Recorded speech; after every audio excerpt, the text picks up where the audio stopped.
Okay. Good day, everybody. We have been promised that this panel should be in English.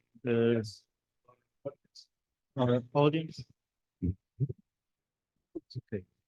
So we will go ahead in English. We have a very challenging panel with a prominent circle of experts on the issue of European-Israeli relations and the Gaza war.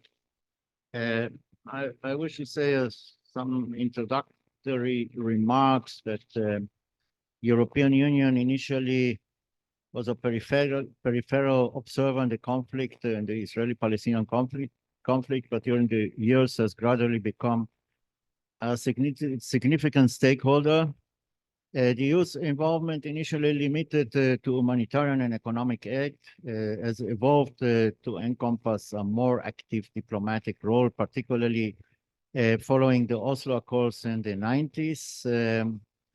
After multiple setbacks, it has devolved back into more a cash cow, so to say, being more the payer, less the player. Today, EU is the Palestinian Authority primary economic partner, providing 250 million euros annually. The EU also contributes over half of the UNRWA funding and is Israel's largest trading partner, accounting for 28.8% of Israel's trade in goods in 2022 at the same time. The EU economic leverage and prestige as a human rights bastion provide the European Union with the means and obligations to promote peace and prosperity in both Palestine and Israel. However, the horrific terror attack of October 7th and Israel's military response forced the EU to reassess its approach, grappling with the need to balance humanitarian concerns, the condemnation of violence, and seizing the opportunity to restart the peace process. So this is, as an introduction, some of the highlights that we might address in this panel from the different perspectives. And I wish, without further ado, because time is short and the challenge is big in the next 2 hours, we will want to also leave some room for discussion. So the first speaker will be Dani Katarivas. Dani Katarivas is the president of the Federation of Bilateral Chambers of Commerce and Industry. He is the Israeli EU Chamber of Commerce and Industry chairman, and is also now more in an advisory position, but still, I wish all the speakers to speak from the panel. And because we are a roundtable, we don't have keynote speeches, so each of you will have 10 minutes as an input, and then we will have a roundtable. So finally, Dani, you are also you were the Director General of Foreign Trade and International Relations Division at the Manufacturers Association. More, you are still directing, but more in a status as an advisor. Whatever, you are still very dominant also on this field. So please, Dani. Thank you, Robbie, and thank you for the association. Well, I mean, I think that you've started by actually enumerating the fact that, I mean, the EU is the major partner for Israel, is the major contributor to the Palestinian, etc. And then the question is, okay, so now what? And the big question is, I must tell you, I was trying to see if, from the Israeli point of view, what do we expect from Europe? Or do we expect anything from Europe? And actually, I've been through the last, I mean, I did come back to 1964 with the first agreement, but I think that we've exhausted on the Israeli side, at least from the economic point of view, almost all our possibilities, okay? I mean, we have an association agreement, we have a part of the neighborhood policy, so it's true that the action plan was freezed because of politics and the linkage between economics and politics. But on the economic side, we just heard before a very nice presentation on Israel participation on Horizon. I mean, if I have to present now from the private sector, from the economic point of view, a wish list of what do I want from Europe, I can tell you that, well, I mean, we have almost all what we want. I mean, there is nothing that I can really point out that we have any problems.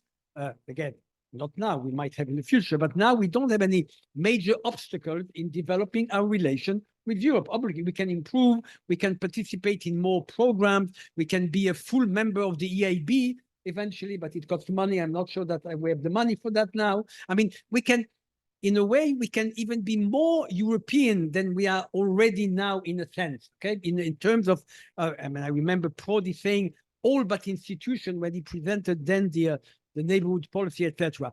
And actually, Israel, in a way, took advantage of most of what was offered, okay? Now, again, because of politics, not everything was open and offered. And after they said, yes, you can get all that, but no, but still, not everything is open for you. So there was still, I would say, some problem. But on the purely economic side, I think that we don't have a major problem. Now, the major problem is the attitude of Israel towards Europe, the lack of trust, and the fact that for us, European, and here I'm coming to the economics, or to the politics, they are not on our side. Now, maybe the war in Gaza and the reaction of the European, maybe we are going, and again, I'm talking about the political side, not necessarily the public opinion. There is maybe now, even on the European side, and eventually on the Israeli side, maybe not with this government, but maybe another one, hopefully soon, a kind of, understanding that, yes, Europe can play a role, is a bit more balanced, and in a way, we can maybe do things together. And here I will use the past experience when Europe was serving as a convener and as a player to bring us and the region together. And I remember the various Med Partenariat, which was prior to the Barcelona process, and all the idea of the Barcelona process of putting the region, maybe the region, I mean, the idea of the European was actually to create a kind of area of influence and to actually try to impose nicely their rule of the game to all the Mediterranean partners, etc. Now maybe the relation are a bit more balanced, maybe, I'm not sure. But yes, we could probably go back to a place where, because there is more confidence, maybe even on the Israeli side, that Europe can come back, or the EU can come back with some program where the major role is to bring us and our neighbors together. Because obviously on the bilateral one-on-one, it doesn't work so easily, but under the umbrella of the EU, it might be better.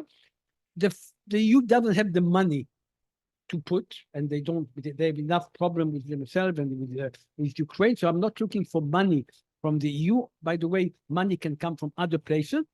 But yes, the EU can be the area where, or the body that will bring us together, and maybe also identify those sectors, and that inevitably we need cooperation with our neighbors, and Europe can contribute also on the, I would say, on the substance of that. And what comes up immediately, and that's related to the first session I was here this morning and to what Maya has been exposing. I mean, Europe today is the champion of climate change, of Green Deal. So, and Europe is signing a Green Deal partnership with Morocco, and maybe now with Tunisia, and maybe with some other countries. So why doesn't Europe come with what now they are maybe the anchor in the world of climate change, and offer under that umbrella a regional green partnership that will include Israel, the Palestinian, the countries around. At least we have both a subject, which definitely is an important one for Europe.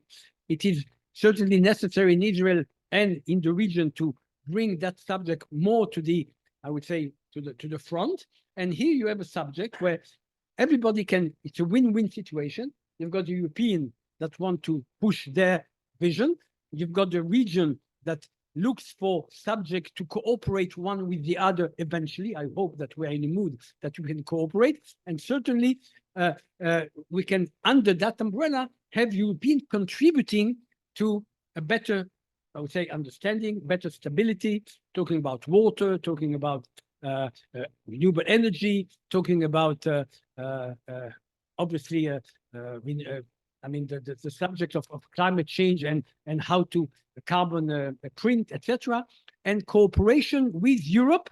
Eventually, the Europeans are the one that bring us and the neighbors together. Now, again, I'm not talking about, and we have to put things into a time frame. It's not for tomorrow morning. Tomorrow morning, there are more urgent problems of finishing the war. And I don't see necessarily, yes, Europe can play a role in bringing ideas, but they are not a real player in what's happening here. But the day after, they can definitely play a role because they can position themselves in a more equitable or more balanced position between us and our neighbors. And I give them a challenge to finally play a positive role by bringing something positive, which is the Green Deal, to the region, and we are all on board. Thank you.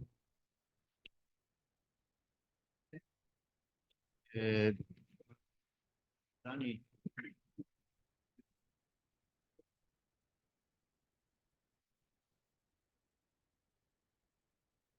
Okay, you did it in the time frame, even in 6 minutes, although you have 10, so some minutes left for the others as well.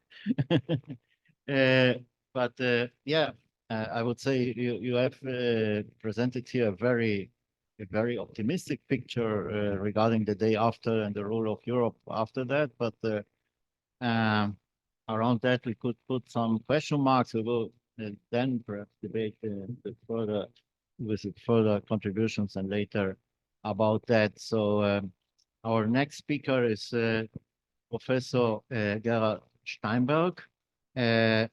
Professor Steinberg is a professor of politics at Bar-Ilan University. He's an Israeli academic, political scientist, and political activist. He's of course. So you are the founder and president of NGO Monitor. Tell me if something is wrong. That's it. The rest is wrong. But you are professor of political science emeritus. Okay. But you have also served as a consultant to the Israeli Ministry of Foreign Affairs during some years. So you were involved also in the decision-making process and various consulting capacities. Anyway, you are really a veteran on the field and with very much experience regarding the Palestinian-Israeli conflict and its impact also in our region. And we are looking forward to your input. Thank you. I will just say, because I noticed you have the Wikipedia printout. My Wikipedia page was hijacked and locked a number of years ago. And so, and it's very hard to get it off. It's so wait till artificial intelligence, whatever that is, takes over, which it may already be. Yes, but this is not a move to the EU. There's an advantage. I think, all right, there are a lot of issues, and I will try to be less than 10 minutes. You should put this on so I don't go over. I'll take a minute of Danny's time. I think Danny presented a very optimistic perspective. None of you who've heard me in the last 20 years expect me to be optimistic. I will try to be a little bit towards the end. I'm going to mostly focus on some of the options that exist in terms of Israeli-European relations in the political end. I stick away from economics, although there's some aspects of that. After whenever this war is over and wherever that leaves us, but I'll say a few words about structural issues that are, I don't see any fundamental changes, but I'll maybe suggest some ways that those may be flexible in changing Europe, which may make it a little bit easier. I want to avoid trying to sound optimistic, a little bit easier to find some more areas of cooperation. I'm going to start with some of the classic points that we tend to make about European foreign policy, specifically to the region and towards Israel. And for years, we were, as students, as faculty members, as researchers, we were raised, I think you raised the point on this issue of European foreign and defense policy based, norm-based.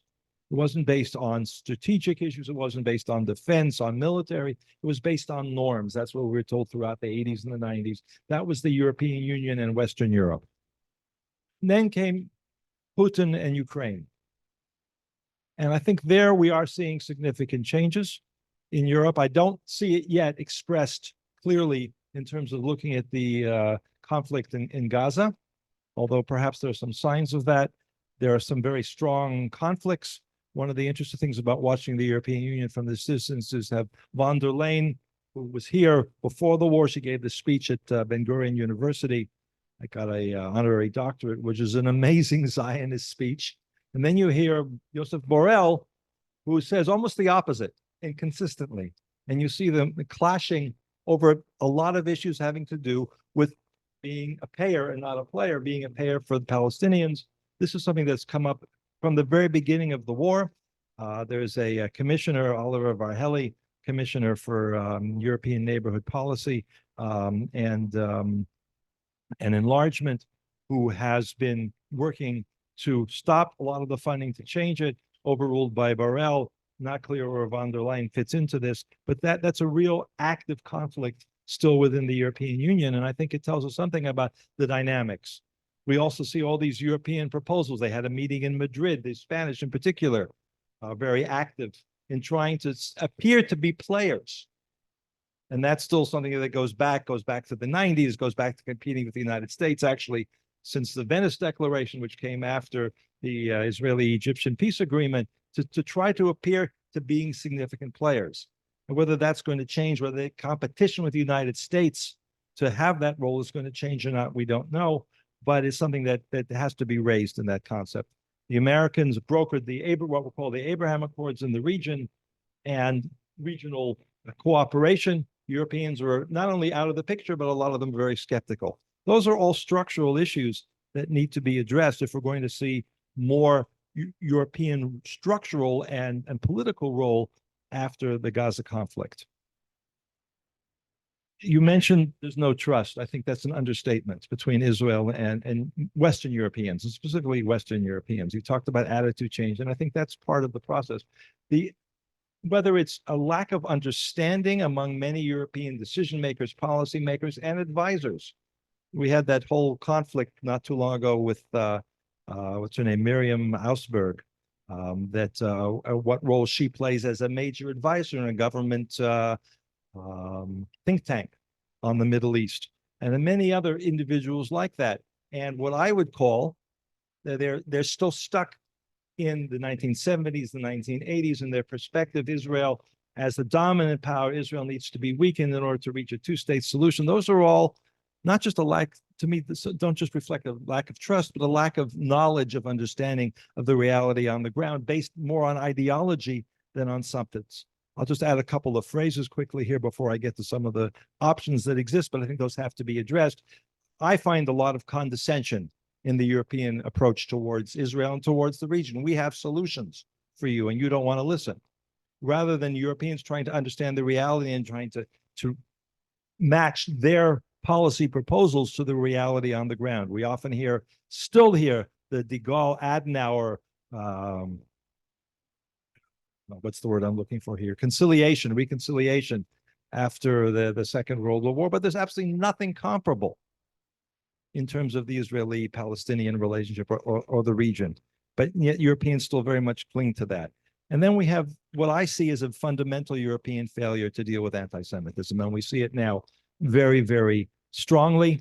It has a lot to do with demographics in Europe. It has a lot to do with prior, even I would say, old classical theological attitudes towards Jewish power and Jewish sovereignty and Jewish equality as a nation state. And we see that a lot in some of the more official church relationships with the government churches and the policies that they enact. And I see that in the NGO aspects that I look at.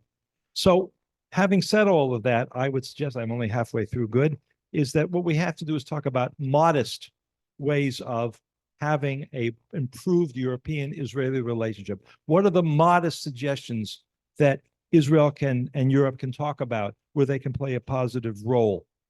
Not competing with the United States, because that's not going to happen unless, of course, if Trump gets elected and everything I say is off the board, as we heard earlier, and I agree with that.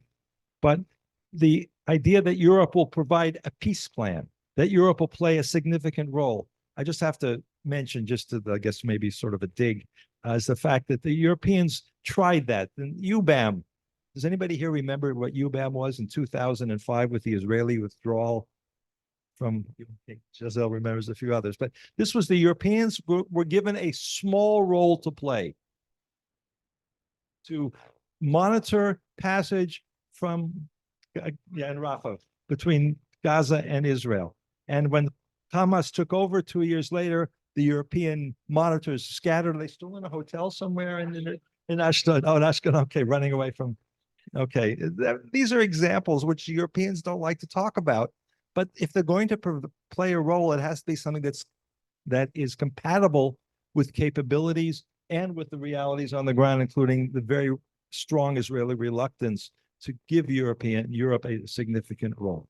So when we're talking about post-Gaza arrangements, we're still basically back to being a payer. And then the question is, can they be a more responsible payer? If they're going to support reconstruction in Gaza, it has to be completely different, and that's where the dialogue has to take place. In my view, that's the most important part of it. Still going to be, we see a lot of pledges to increase funding for UNRWA. Well, if UNRWA doesn't change, given all the evidence that we see of their complicity, their silence at best, talking about UNRWA has 30,000 employees in Gaza, and a large number of them were involved, and almost everybody had to know what was going on underground. UNRWA is one example where Europe is the dominant funder. We had the role of the European delegation to the Palestinians. And some of you may remember the images of the head of the delegation, the ambassador, Sven Kuhn, what was his last name? Von Bergsdorf, flying in a glider saying, "Free Gaza." This was in July. Well, that was his final act before he left, finished his 4-year term. There's even a question as to whether his glider, which he smuggled in or brought in under diplomatic immunity, whether that glider was used on October 7th. These are the types of, sorry? I said there's a question. I don't see any denial. Okay, I'll believe it. It's not, to me, that's not the critical issue. The critical issue is free Gaza, and the role that this European representative, the EU representative, felt that he had the right to play in this broader conflict and all the implications thereof. So all those issues have to be addressed. And I think to some degree there is an interest in addressing it. In a number of European countries, we see this. In Germany, there's discussion among the coalition members, both in the Bundestag and in the government, on reconfiguring the aid to, particularly to Gaza and to the Palestinians. It's not clear. They announced some freezes, then they opened up some freezes. Some of it is NGO money, some of it is reconsideration. We have now in the Swiss parliament a very interesting drama, and it's Switzerland, of all countries, where what's called the National Council, I'm learning a lot about the details of European parliamentary democracies in many different countries. But in the lower house, the National Council has now at least twice voted to cut funding for UNRWA. The upper house, with the pressure from the government, has voted to reinstate it, and now it's a standoff in which there has to be some sort of negotiation between the two levels of parliament. The fact that this is so central on the Swiss government agenda is important. We see that in a number of other countries as well. And we'll certainly see changes in policy and funding in the Dutch government when it is formed. We see it in Sweden. I won't go through the long list, but I think there are fundamental changes. And I want to end by just saying a word about anti-Semitism. On the one hand, there are some very good individuals in positions. The envoys for dealing with anti-Semitism in many European countries are very important people playing a significant role. Certainly Katharina von Schneerburn from the EU is the leader of all of this and has done some very, very important work, both in supporting the Jewish community and under the stress under the attacks, but also in spreading the importance within the EU structure and throughout the European governments on needing to be not just verbal in denouncing anti-Semitism, but taking action and dealing with that, including with the Muslim migrant communities in those countries. And that's very difficult. I think Felix Klein in Germany and others, I won't go through the list, I'll finish at that point. The importance of the International Holocaust Remembrance Alliance working definition of anti-Semitism, which was subject to all sorts of debates and attacks before October 7th, has never been more central to dealing with what is a very real, not just threat, but anti-Semitic wave that's taking place in Europe. And I think that also needs to be part of the European-Israeli discussion, discourse, and dialogue. On that, I will end. Thank you very much. So you have kept the time frame, also took the minute from. Our next speaker is Professor Gisela Dax. Professor Gisela Dax teaches at the DAAD Center for German Studies at the European Forum at the Hebrew University. She also a PhD from the Department of Communication, Tel Aviv University. But her expertise about media is also based on a long career as a professional journalist, having worked exclusively for more than 20 years for the prestigious German weekly Die Zeit. First as a political editor in Hamburg and then as a correspondent in Israel. Prior to that, she has begun her career as a journalist in the French daily Libération in Paris, covering, among others, the fall of the Berlin Wall. Today, she also writes for the Swiss newspaper NZZ am Sonntag, and also a monthly column in Vienna, Austria. She's also the author of several books about Israel and the Middle East. And she will mostly focus also on Israel-EU dimension, but also from the German angle. Thank Thank you, Robbie. So I'll really want to focus on Germany's role as it is unique in its relations with Israel, and also right now trying to figure out how to become a bigger player in itself according to its status. Germany still has a hard time to adjust to a position that in fact is recognized by the world around, but for Germany itself still struggling with how much power can they have and how to use it. So Germany's government, Gerald just mentioned it with von der Leyen, even though she was speaking as a European representative, is one of the biggest supporters of Israel. Also, there is a gap between the population in Germany and the governments, but there are quite interesting polls. I would just go back to 2021, the last war. I made a poll where we asked during the Gaza conflict in May 21, the German government declared its support for Israel's right to self-defense. Do you agree? And at the time, 52% said yes, 33% no, and 13% didn't know. Now, there was a poll in November in Germany about the military operation now. And 50% of the Germans think that the Israeli military operation is justified. Only 33% don't think so. And when it comes to the support of the German government of Israel, 54% think it is doing it in the right way. Only 21% think that it's doing too much, and 10% think it is not doing enough. So that's quite a number. 54 think it's the right thing, and 10% think it's not doing enough. A huge number if you compare this to other European states. But what is even more interesting with this poll is if you go into the party affiliations, among those who think that the German government is doing too much. And here, only 9% of the Green voters think so. So in fact, you have in this government, the strongest supporters are from the Green Party and from the SPD, the Social Democrats. So it's quite the other way around of what we have been used. And interesting enough, for all those who might have on the far right in Israel counted on far right parties abroad for Israel's support in the logic of, we support the enemies of our enemies, the AfD has the biggest chunk of people who think that German government is doing too much, 42%. Far more than the Linke, but then comes the Linke, the far left, but also CDU, CSU, and the liberals. They all are much less supportive than the Greens and the Social Democrats. There was mainly the speech of the German Vice Chancellor Habeck from the Green Party, who made a speech, 12 minutes, putting more clarity in this conflict, which was kind of stunning, very well articulated, one of the few who really dared to say this. So that's really interesting. So you could say there is a continuation very strongly with the German so-called Staatsräson, Merkel's famous sentence from 2008 saying, I mean, it's in a German raison d'etre, it's in German national interest, deep interest to support Israel this way of, if it's not now, it might not be at a different point of view.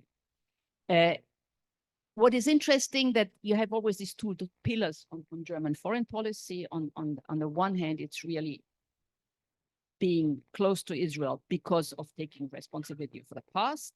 And the other pillar is the shared values.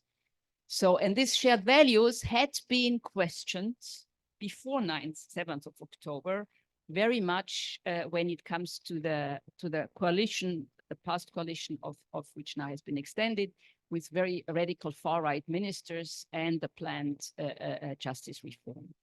So at this point, critics in both countries, as well as in Israel, as in Germany, they wanted to see Berlin taking a much clearer stance vis-à-vis Israel by insisting less on the rationale of the Staatsräson and more on the universalist lessons of the Holocaust that champion human and minority rights. And here we come, what Gerald just mentioned, memory politics had entered very strongly the German discussion, which now gets a new round on it since the 7th of October. At the center is the claim that the idea that Germany suffers from an overdose of Vergangenheitsbewältigung. This is a German term for dealing with the Nazi past. Also, this is not new. The extreme right had claimed for decades already, when Germany was only starting to for the first time to really delve into its own past. So the far right immediately had said it's overly, Germany is overly constrained by national shame and so on. So now these claims come, interesting enough, from the left, from the far left. So when you have these slogans on German streets, free Palestine from German guilt, this is the standard sentence in the pro-Palestinian demonstrations on German streets.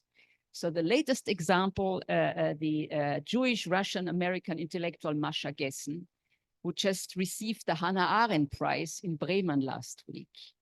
And it was the Böll Stiftung, again, the foundation of the Green Party, who decided to withdraw its participation in the ceremony after she wrote an essay in the New Yorker where she criticized that German memory politics is blocking the view of the events in Gaza for Germans.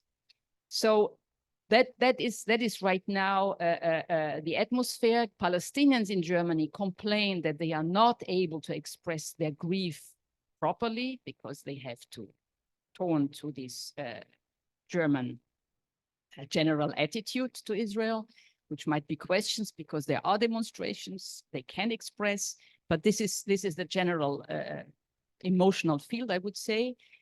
But it's even more complicated. I mean, it impacts also foreign relations with Germany.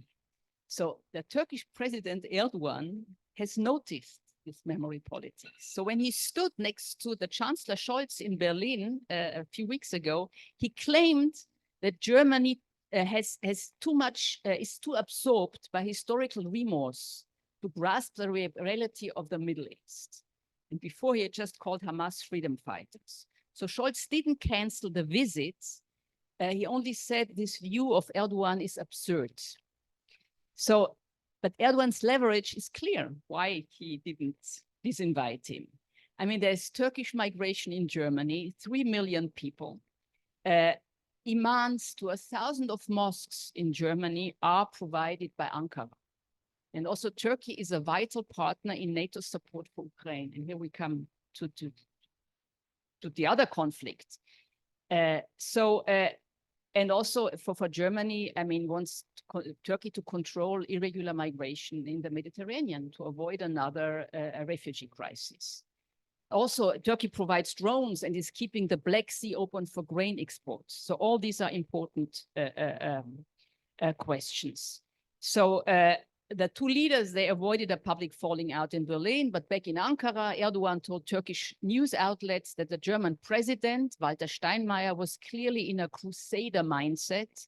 And that was also true for the other one, and he meant Scholz.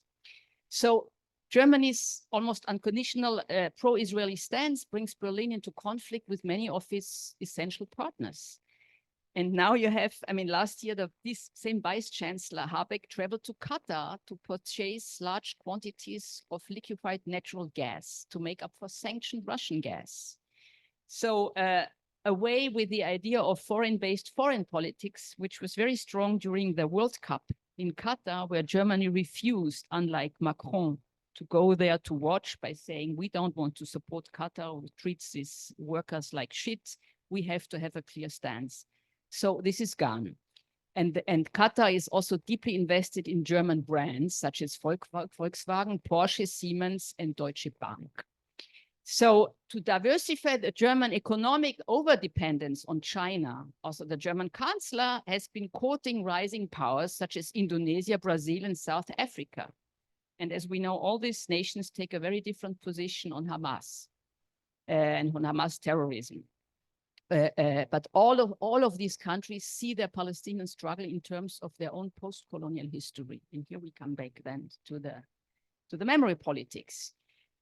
So German politicians, in fact, I mean, the claim is that they are uncritical in the support of the Israel government, which is not true. If you look then in a clearer way, the last UN vote, by the way, was Germany voted an abstention, not against a ceasefire. This was already a few weeks ago. Macron and other countries clearly voted in favor of an immediate ceasefire. Germany said, okay, we abstain. They tried to influence the formulation, getting in some kind of two-state solution, at least, which was from their side a big progress. But at the end, they decided not to do that. As we know, there is deep trust of Netanyahu in the German government. But what is more important for Berlin right now is that there was really Ukraine as a turning point. And I think that that is something that pulverized for Germany the old idea of an Ostpolitik.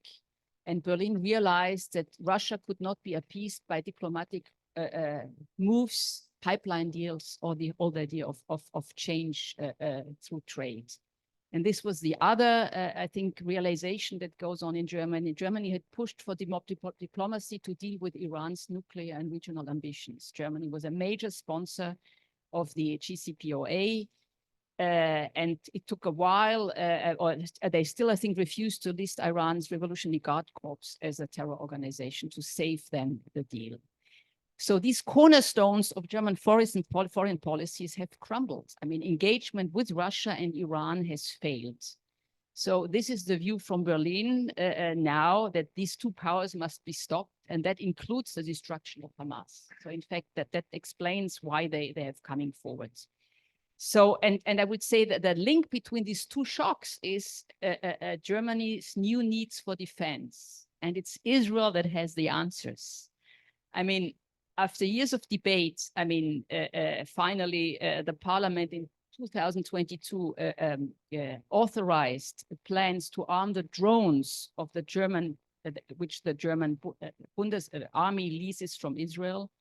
And in 2023, I mean, Scholz was given approval by Washington to buy Israel's Arrow 3 anti-ballistic missile system, which is part of a collective defense concept joined so far by 17 countries. And that means that Germany will be responsible for a large part to operate this Arrow 3 system. And it will give Israel a significant lever of influence over Europe. through this whole system. So it will be interesting to see how this plays out. It's much more nuanced than it looks, but Germany has its own reasons right now to stick to Israel. Also, the population and the polarization within the society, you really have two camps, is growing. So with every day that passes, also Germany is affected by this. Thank you very much, Gisela, for making this zoom in into Germany, which is, of course, one of the main players regarding EU-Israeli relations, also at the EU level, but also at the bilateral level. It goes without saying that on top of the United States, Germany is the most important strategic partner of Israel. And your comments were very enlightening in the framework of this debate in this roundtable. Now, the next speaker, he might have an input more from the practical point of view, I believe, rather than from the political and foreign policy point of view. It is Shlomi Kaufman, who is the Vice President, Head of International Collaboration Division. Shlomi is responsible to promote innovation authorities collaborations with international entities, including research facilities, hospitals, and universities, as well as multinational corporations interested in conducting R&D ventures and pilots with Israel companies, while promoting and assisting the international reach of the Israeli tech industry. Furthermore, Shlomo is also head of the European Research and Innovation Directorate, which operates the Horizon Europe program out of the Innovation Authority in partnership with the Ministry of Innovation, Science and Technology, the Council of Higher Education, and the Israeli Innovation Authority. And my question already before you start is really to find out how far this Gaza war is affecting this huge component of Israeli-European cooperation in this so important fields. Please. Thank you so much. It's great to be with you here this afternoon, and thank you for the opportunity to talk, at least to share some ideas and thoughts. First of all, let's maybe start with facts that all of you may be aware of that, but I still want to mention and to highlight the importance. Israel's association with Horizon Europe, with the largest R&D program in the world, which is expanding, is crucial. It's crucial to the academic circles, but none less to the industry and to the high-tech. But I will go even further than that. Being part of this program, being part of the expenditure on Green Deal and on climate technologies and on health, it's not just a technology, practicality, and money, which Israel pays and comes back, but it's values. And when we are part of this club, it's sharing values, it's speaking the same language. And this is a very important message, not to remember only in the past, but also for the future, because we need to stay and enhance and deepen our collaboration.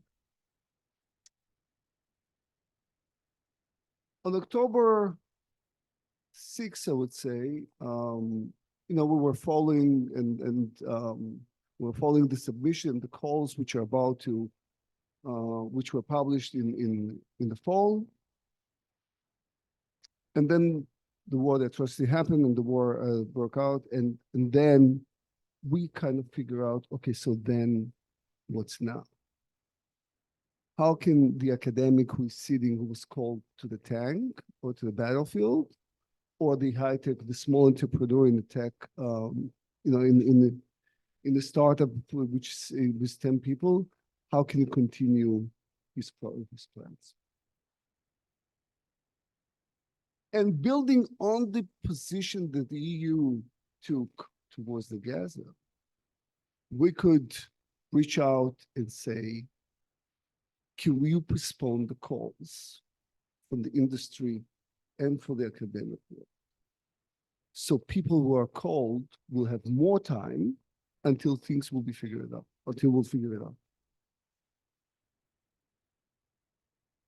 Maybe it's timing, yes, but I will say it's the values and the understanding of our situation, but also, I would say, also the importance of Israel to the what is called RNI community in Europe, to our participation, is what basically helped the postponing. And the postponing was between a week to 3 weeks.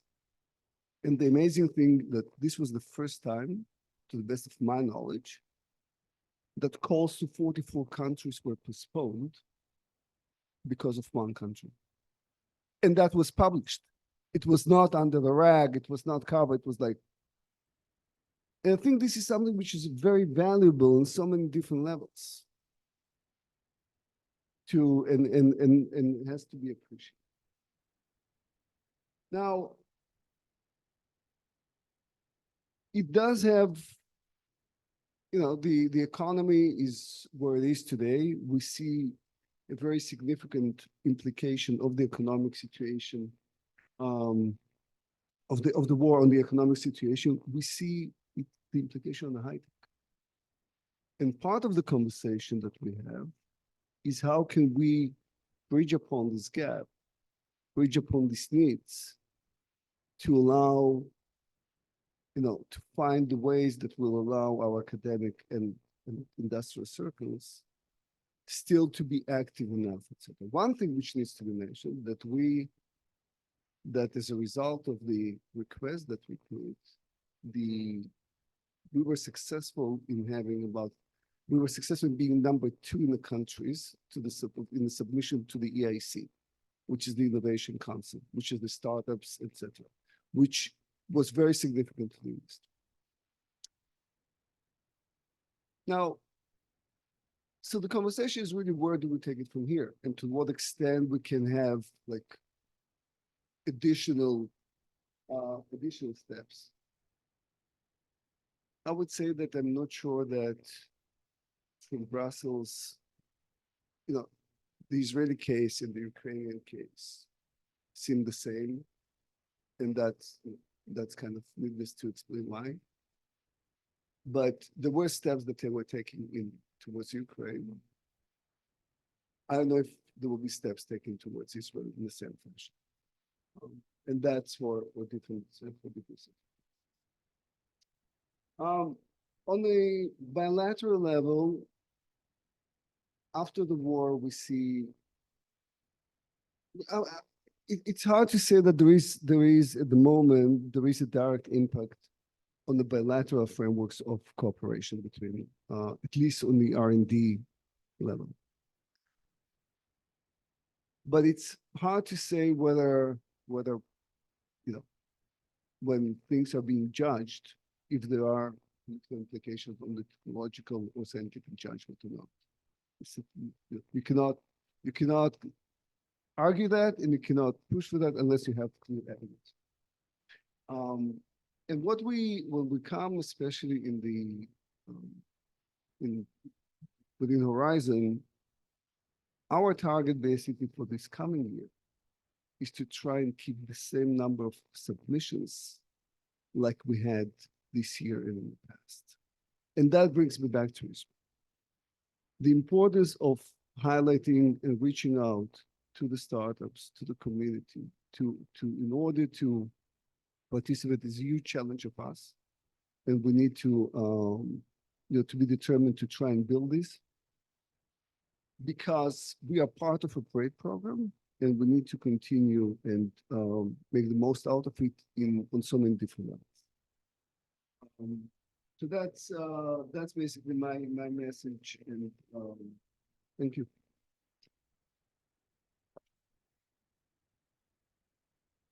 Okay, you have got an applause because perhaps you spread optimism, at least the high tech is concerned that we have We have still room for hope. His diplomatic career and kind of analyze it. But I think the fact that they postponed, the fact that there is a conversation, the fact that they are ready to continue and listen to options, that's very important. For sure. Good to hear during these times. Also optimistic view. Okay, so our next speaker, coming back to the political foreign policy dimension and analysis, is Dr. Maya Zion Tzidkiyahu. She's the director of the Israel-Europe Relations Program at Mitvim. Maya teaches about the European Union history, institutions, decision-making, policy fields, and about the EU relations with Israel at the European Forum at the Hebrew University and the European Union Studies Program at Tel Aviv University. Maya also teaches at the School of Public Policy at the Hebrew University. She holds a PhD in European Studies and Political Science from the Hebrew University and was 2003 Institute for Human Science Vienna Junior Fellow Researcher. She is the recipient of the John Monnet Model Competitive Grant. Maya Zion Tzidkiyahu is also a member of the Israeli Association for the Study of the European Integration, which is us, executive.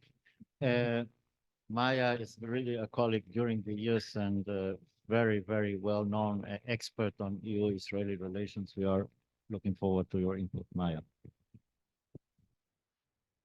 Thank you so much, Robbie. I want to go over the past couple of months and a half. And Gerald, I'm not sure if I heard you correctly, but you said that Europe is the same.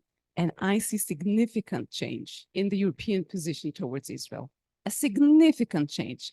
Well, we'll have an hour later to converse about that. So maybe I did read you correctly. But look, Europe has criticism towards Israel. And I'll go over them in a while, in a minute. But Europe is backing Israel since October 7th until today. And this backing means it doesn't call for a ceasefire. So on the 15th of October, there was a Foreign Affairs Council condemning Hamas to the utmost diplomatic expression possible. Then on the 19th of October, there was a European Parliament gathering in Strasbourg. They had a decision, 5 pages long, again, condemning Hamas to the utmost, really calling for the annihilation of Hamas. And 500 members of European Parliament out of 705 voted in favor of that decision. That is unprecedented in European Parliament history. Okay, so that's another point.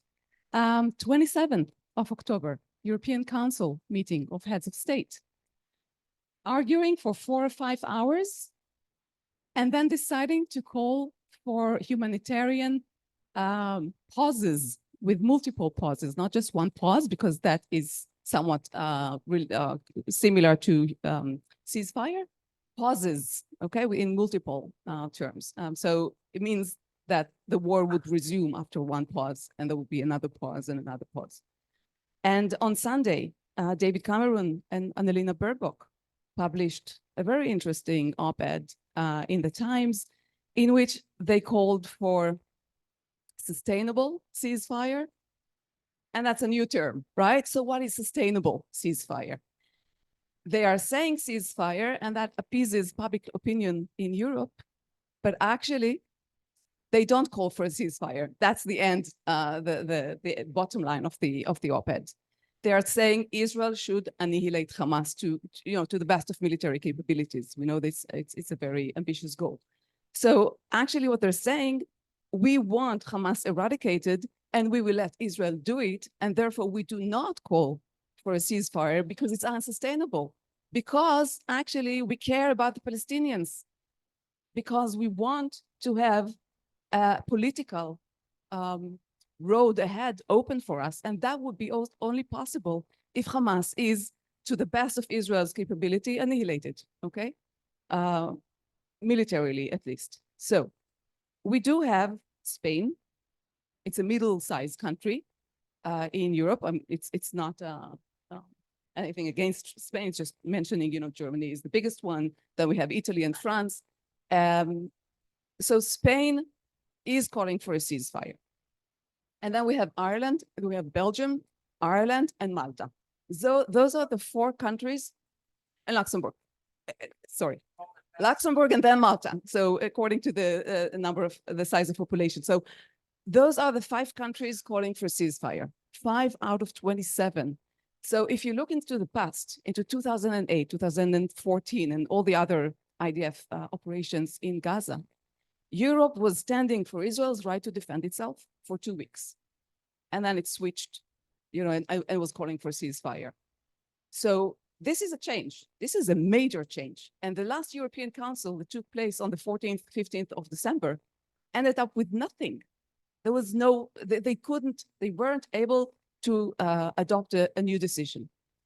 So the former one from the 27th of October still holds, okay?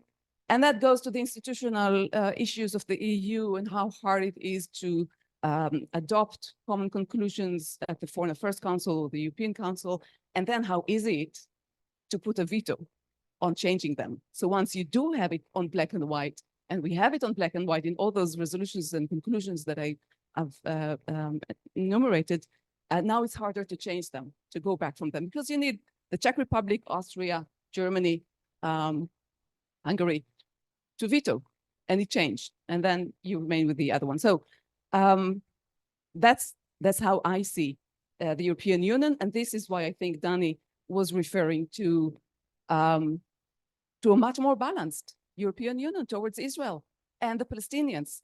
And we did have Joseph Borrell for the first time in his position that began at the end of 2019, stepping in Israel, right? So that's the first time, and he wanted to come here since day one.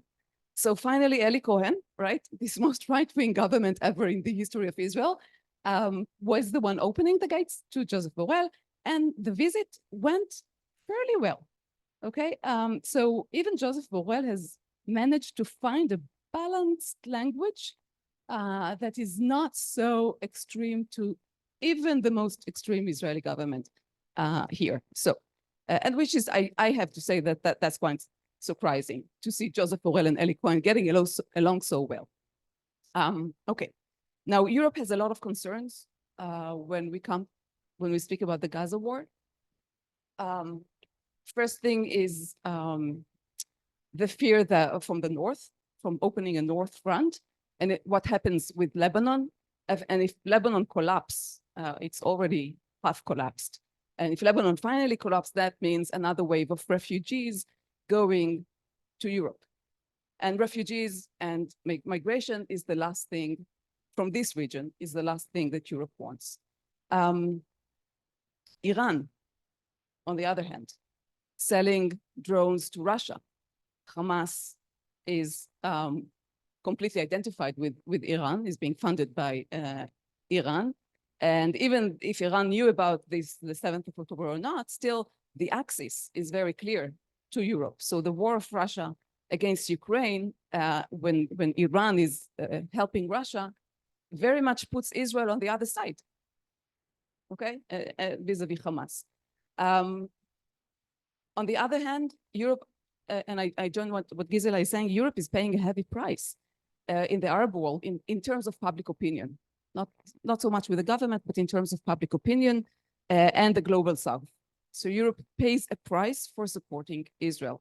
That's another thing that, Naama, you spoke something else in the morning. We see, a different position of Europe.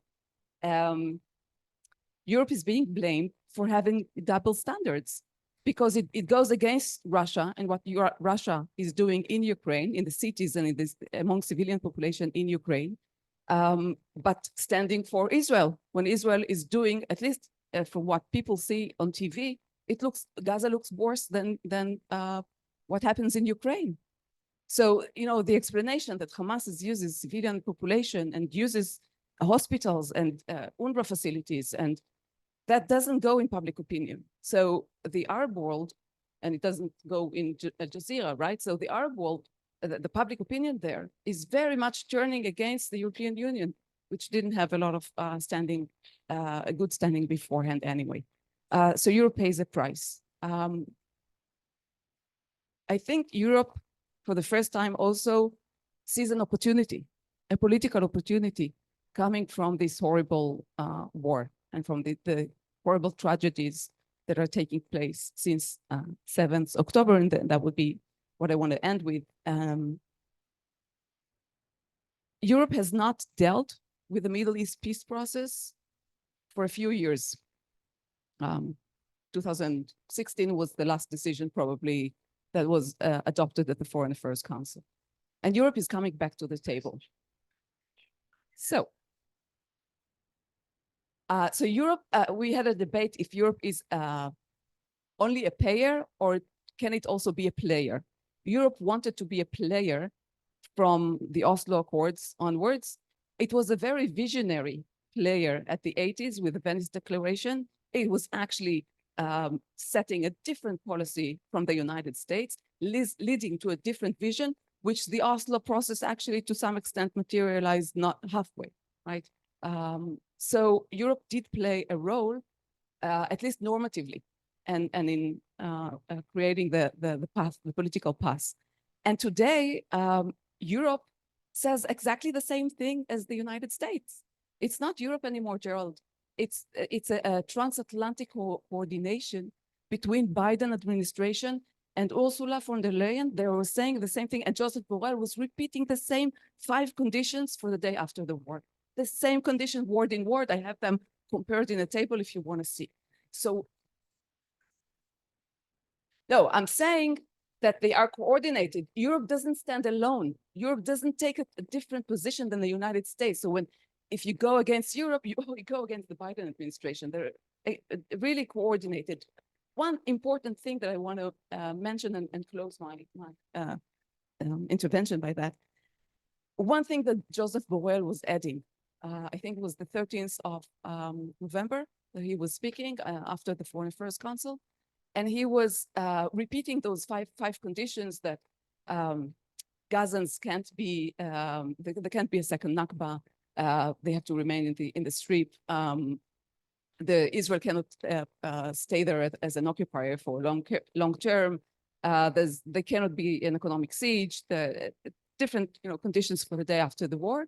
And then he added the 6th one. He was referring to the players after in the day after the war. And he was referring to Europe as a player. That's his wishful thinking.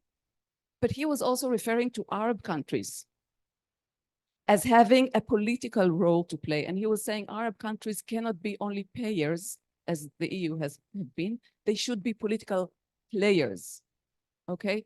And this is a really interesting tango that Joseph Borrell has started to work on that. And they've published a really interesting document, which I invite you to read. On the 18th of September, at the UN General Assembly, the EU, Saudi Arabia, the Arab League, together with Egypt and Jordan, published a document calling the Peace Day Effort. And the Peace Day Effort is talking about 1 year from now, in September 2024, the EU and Saudi Arabia, the UAE, Egypt and Jordan will actually present together an incentive, a package deal with incentives for Israel and the Palestinians to go to a political solution. So now, due to the 7th of October, everything will have to be much more quicker than September 24, which is the end of the Biden. We're going to a new elections in the European, at the United States, but also with the European Commission. It's going to end its mandate. So things are going to move much faster in the next few months. And I think Europe intends to be a player. Again, together with the Biden administration, it has a short window of opportunity. And that is obviously not enough for a long-term political solution, but it can make some sort of an imprint, a political imprint for the next administration in the United States. Yeah, Maya, thank you very much for showing the big picture also with a perspective of a light at the end of the corridor. And I do also strongly believe that out of conflicts, we can generate new opportunities. History has proven that in many occasions. Also, if you look at the Yom Kippur War, that after a while, a couple of years, generate a peace treaty with Egypt, or the Gulf War in '91 would generate the Madrid Conference and the Oslo Accords. And so through history, we can bring many examples of that kind. I think we should add to that analysis very small problem that we have on both sides, and this is a problem of leadership. That in order to go ahead, also I was also impressed by the Borrell-Eli Cohen bonding when he was visiting also Be'eri, and then the statement. I know Borrell also personally and his views, and I was encouraged by his balanced approach, suggesting that this was a starting point to what you also suggested, that Europe will be a player after or generating new opportunities in the region in the future. But to do that, you have to have also a balanced approach and to have the confidence of both sides. So Borrell was certainly doing something in that direction. But still, you need two for tango, three, meaning that also on the Israeli side, also on the Palestinian side, we have to reshuffle the leadership in order to generate a new dialogue. So this might be something we can elaborate also perhaps in the discussion after our last speaker, who is Dr. Roy Kibrik. And Roy is the Director of Research of Mitvim. He holds the degree of BA and MA in Political Science and History from the University of Haifa, and earned his PhD from the Hebrew University in Jerusalem. Dr. Kibrik held a Neubauer Fellowship at the Institute for National Security Studies in Tel Aviv, was a doctoral and postdoctoral fellow at the Davis Institute for International Relations in Jerusalem, and an Israeli Institute Research Fellow at King's College London. His areas of expertise include the Israeli-Palestinian conflict, the negotiations, international relations theory, political psychology, political thought, and history of concept. Okay, it's written here in your CV that you are the proud father of Lilach and father of Eyal alone in Yuval. Okay. Anyway, this is the most important. I agree with you, as a father and grandfather as well. Okay, Roy, the floor is yours. Well, thank you. I have the pleasure and limitation of being the last one. So many things that have been said, I can't say again. But and then I do that. Now I'm repeating. And again, and what I can do also is to relate to my the previous speakers, which is nice. I can also start the conversation. And I would like to take the last comment of Maya, because this is what the first one I wanted to state. It is maybe quite weird to say here while we're talking about the European Union, but the major player now is the United States here while we're speaking about the Gaza war, not the European Union. And I agree totally with Maya that there is a transatlantic cooperation now, and what Europe does, it follows the lead of Biden administration. And I add to that, Maya started to say, she spoke about the transatlantic cooperation, and then she spoke about the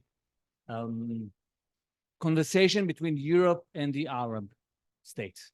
And I would repeat that. I would say, yes, there is a almost acceptance of the perimeters of the day after between the Arab world, Europe, and Biden administration. It's not accepted by Hamas and the Israeli government, but all the other players outside. So and this is part of when we wish to understand what's happening now in Gaza, this is part of the picture.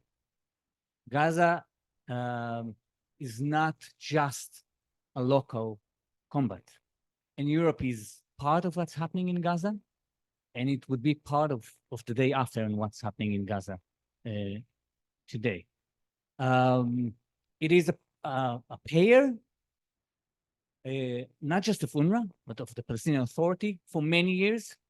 Israel asked the European Union to continue and pay and support UNRWA for many years because you have no other alternative for someone who would provide now services for the Palestinian citizens. And for the Palestinian Authority, Israel insisted, yes, you should continue to pay. And Danny started and say, well, we have all that we need from Europe, economical wise, right? Everything we ask, we have.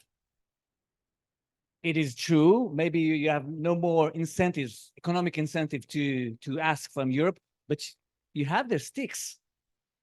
Europe can withdraw. If it doesn't receive a place around the table as a player, it can be, okay, I understand, I'm going backwards. It's your problem for now. Well, it won't do that because it's Europe's problem as well. What's happening now in Gaza interests Europe, not just because it's invested in the Palestinian issue, not just because it has internal problems. What happened in Gaza happens also in Bab el-Mandab now, and the route of trades, the maritime routes of trades. It influenced Europe. It influenced the Horn of Africa. You talked about migration from Lebanon, Maya. It's not just migration of Lebanon. If the Horn of Africa suffers, there's migration from Africa. So, and Lebanon. You mentioned Lebanon. I'm not sure Europe would be much a player in Lebanon. But inside Europe, you have France, which is a prominent player in Lebanon. And Israel, we wish to see France there in Lebanon. So we talk about Europe, we're talking about the European Union, but we speak also about European states. So Europe is part of what's happening here. And when we speak about the day after, Europe can have and wish to have a place. It can join hands with the Arab Peace Initiative and present a joint incentive package to Israel and the Palestinian together, to a different, you mentioned it, Roby, to a different leadership of the Palestinian and the Israeli societies that would accept or maybe willing to accept some kind of a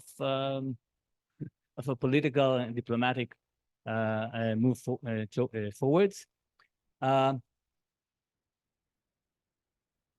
Europe supports Israel, started to support, backed Israel from day one, from the 7th of October. I agree with Maya, we never seen that before. But it doesn't mean that it would sustain. You see, and we see, change in Europe attitudes and changing attitudes of different states in Europe towards Israel, towards the campaign in Gaza. Unless, and still, this is where we are now, unless we present a political way forward, I'm not sure that the leadership of Europe states could preserve such total support of Israel. You said, okay, if it moved from two weeks to 2 months, okay, what about the third one and the fourth one? It would take time. While Israel, the Israeli public or the Israeli government puts all the Palestinians at the same boat, treat them the same, they're all Hamas, it hurts or it hinders the possibility to prolong the support of Europe in Israel. Yes, Europe and the Arab states wish to see Hamas eradicated. almost everyone, well, except the Israeli government, I don't know, who wish to, everyone would wish to eradicate Hamas. This is a common belief and interest. If you put all the Palestinians as Hamas, then you lose them. If you cannot differentiate between them. So if you wish to continue and gain support from the United States, from Europe, from the Arab states, you have to differentiate. To hurt Hamas, to fight Hamas, and try not to hurt the other Palestinians which are not involved. And it goes to the West Bank as well, not to Gaza. The United States, for the first time, consider to sanctions violent settlers. Europe goes right with it. It would go and it would continue. We don't know what the next move will. We hope we work to support several moves of the United States, but let's say we don't know what would be the next move of Biden administration. But when he would take one, Europe would come with it. Until Trump will, all right, until then. I just small remarks. Gerald, you mentioned that in the 80s and 90s, Europe was its main identity was a normative power. Just to remember that, well, it started from, the coal and steel agreement, right? It started with geopolitical consideration, with trying to prevent a war, after a war, and we can learn from it. And Europe does have something to contribute what we does here. Anti-Semitism have to go back to Israel government activity, the latest government, while embracing far-right extremists in Europe. We're not contributing to fighting anti-Semitism in Europe. Israeli governments, last years, embracing far-right extremism that were seeking the support from Israel, and Israel sought their support in the settlement activity, hinder our efforts to fight anti-Semitism in Europe. And we have to change that course as well. And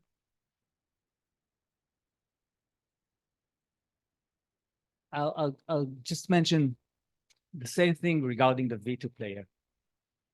Israel played its cards to recruit veto players in Europe.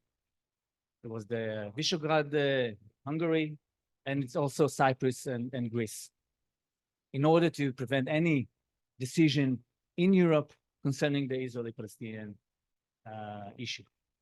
So now it can, well, let me phrase it differently. If the Israeli government would step aside and say, okay, we're with you, European Union, don't put any veto, not you, Cyprus, not you, Hungary. Well, Poland now it's a different story. Europe would be able to get a decision topic and be a much more effective player in the region. And lastly, just last point I have. Yeah, just one. Europe started, maybe too late, to identify the opportunity and the Abraham Accords opened to promote integration. It started with Israel and Morocco and water conversations, and started to build several projects together. I would like to suggest Europe and Israel another tool of promoting integration, because Europe have problems in reaching an agreement. consensus agreement, I would suggest the unilateral arrangements, which connect Israel, other states in the neighborhoods with European states in a unilateral arrangement as a way to enhance integration without the veto needed in the European level, and take the European Union to or construct a relationship between the European Union and these unilateral frameworks as a complementary arrangement. We have the example of we call it here the Atlantic Alliance between Israel, Cyprus, and Greece. We can duplicate it or construct different unilaterals framework as such, which is maybe an avenue to promote the needed integration while jumping over the challenge of the needed consensus in Europe. Okay, thank you very much. This roundup, really, the contributions of this panel, it was very, very enlightening. You had a small comment? Okay, just one thing. I think the Biden factor, I mean, is a very important one here. I mean, and imagine under the time of Trump, Europe was so much in confrontation, and this includes the Abraham Accords, the reluctance of Europeans to endorse it because they were brokered by Trump. So now it's just the Biden factor, I think, is very important in the European positioning. Okay, now we open the floor. Professor Tobias was one of the first to sign that he wants to make a okay, I would suggest the following. Don't make now bigger speeches, but just ask. No, it's not. I will ask. No, it's not it's not personal. It's in general. I say, ask questions to either of the panelists. Okay, the panelists will then collect the questions, and then after those comments, I will give the panelists the opportunity to respond and round up the session. Okay, Alfred. Alfred. Yeah, my comment or comment question is to Maya.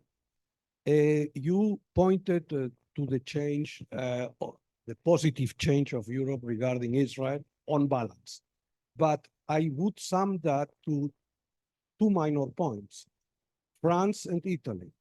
These are the ones who changed sides.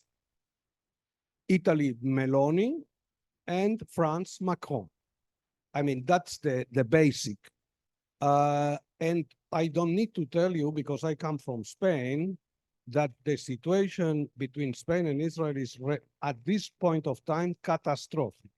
We have the gall in Israel to withdraw our ambassador from Madrid as a challenge. We are challenging Spain as if we are a country that has more power than Spain in the European Union. I think this is a tremendous misjudgment. I dare to say, okay? And I want to insist, there are 5 ministers in the government of Spain from Podemos and from Sumar that are asking for the rupture of the diplomatic relations between Israel and Spain. And Spain is the 5th country in importance in the European Union. It's not Hungary or Luxembourg, okay? So I want here for this audience to be aware of what goes on. It is true, and you are right to have said it, that on the 15th of December, Spain was unable to convince the others to jump on the side of the Palestinians. It is true, but it was barely so. It was not so sure that they wouldn't succeed, okay? In the last speech of Sanchez in the parliament, he said, in our legislative period, we are going to recognize the Palestinian state. Well, if you think that this is overcompensated by the changes in France and Italy, I have serious doubts. Now, the last point Question. is that concerning the net results of this crisis, I agree with Mr. Kaufman that science, pure scientists are not going to be affected. But you know that relations between Israel and the European Union are also based on shared values and other things like Eurovision, like football, like social sciences, etc., culture, etc. If you think that public opinion, like here in this country, the Ministry of Foreign Affairs always says, we have a problem with European public opinion, but it's not important because after all, in foreign policy, what is decisive is what the governments decide. But I have changed my mind about this because of the importance of social media, of the importance of media. To think that if Israel becomes an unpopular country, this is not going to have consequences for our way of life here. It's a tremendous error. And I expect, maybe, I hope I am wrong, but I expect that one of the consequences of this war will be on these light things that I am speaking about, like Eurovision, sports, academia, which is considered in this country as a secondary issue, which is wrong, as you know. Okay. Make questions, specific questions to the panelists, please, to round up. Okay.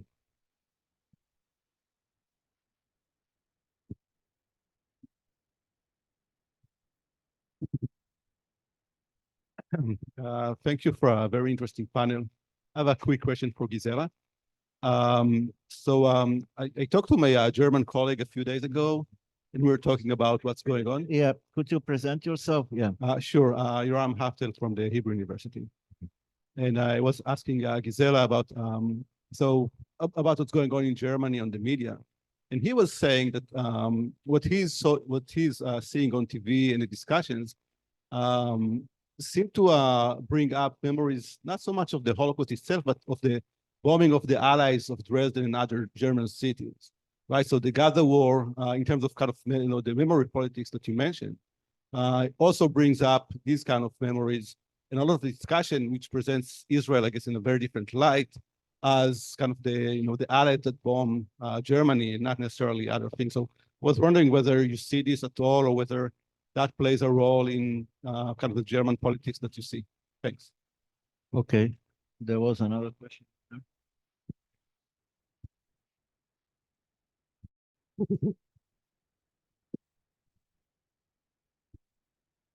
I'm Max Götz. I'm in the PhD track of conflict resolution here at Tel Aviv University.